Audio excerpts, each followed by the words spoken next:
Here's 3 common weightlifting mistakes that I see that can lead to injury and how you can avoid them.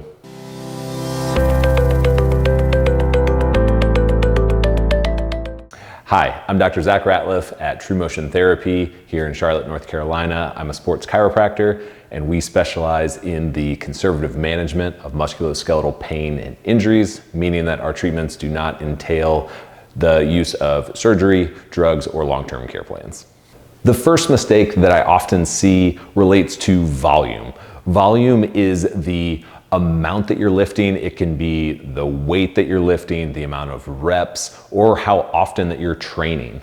Now, all of these things are gonna play into the strain that's being put on your body and on your tissues. Now, that is the adaptation that we want to get from our weight training, but we wanna make sure that it's done in a gradual, steady way that your body can recover in between those sessions and not leave you in an injured state.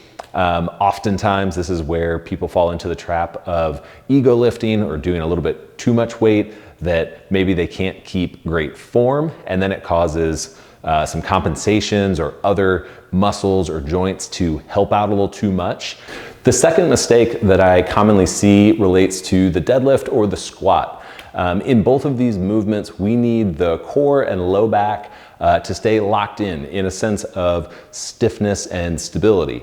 Now, throughout these movements, sometimes we lose that stability or we're not paying as much attention to it, and that can leave our spine in a vulnerable place. So in the deadlift, we want to think as we're setting up that our spine and low back is staying nice and flat throughout that whole movement.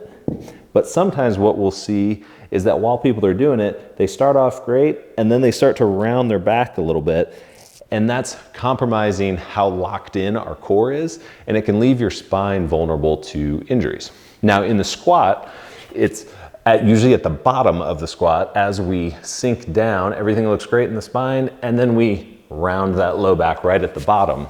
So while we have all that weight on our spine, our core isn't kicking in enough to protect all of those structures. The third mistake that I commonly see relates to shoulder pressing or overhead pressing.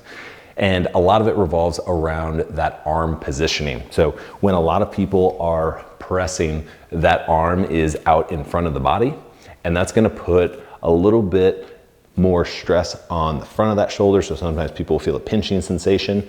What we wanna think is that arm in a nice straight position, kind of in line with the ear, so bicep up by the ear, so that when you're pressing, we get a good balance of muscles on the front of the shoulder as well as the ones on the back, balancing that movement and not overusing any one piece.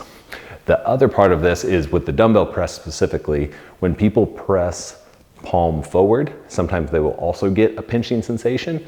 We can easily rectify that by going thumb back in that position so that as we come up, that elbow's tracking a little bit in front of us, and it's just gonna leave that shoulder in a little bit more of an open position, but also be a little bit more stable for that rotator cuff. I hope going through those common mistakes was helpful and maybe allows you to avoid some of those things in the gym and avoid some periods of injury. If you are in the midst of injury or feeling pain in the gym, I'd invite you to check out our website at TruMotionTherapy.com, where we have more resources and videos, as well as the ability to schedule an appointment with one of our providers. And we would love to help you out and get you back doing all the things you want to do in the gym.